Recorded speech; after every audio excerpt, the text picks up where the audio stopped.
Hi, brothers and sisters. My name is Brother Roberto Martinez. I'm from Puerto Rico, and I'm the Secretary of Formation for the Conference of CONCAMs, Caribbean and Central America.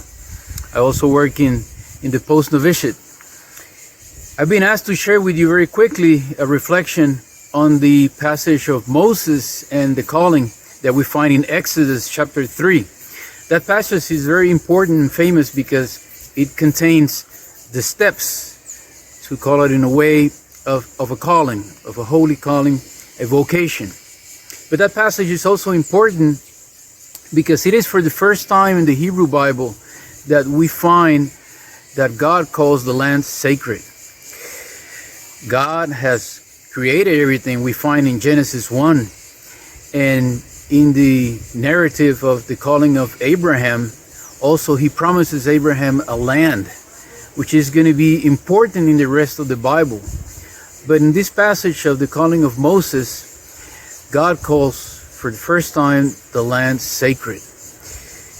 And this refers not only to that bush, the burning bush, and the immediate surroundings of Moses. It refers really to the earth and indeed to the whole creation. Creation is sacred. God has created, as we find in Genesis, everything that exists. And according to rabbinic theology, God has created everything there is for a dialogue. The dialogue begins with the covenant.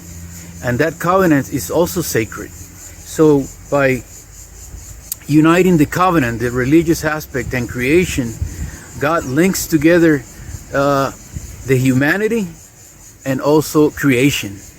God has created everything there is for a sacred purpose. The sacred purpose is to have a dialogue with us.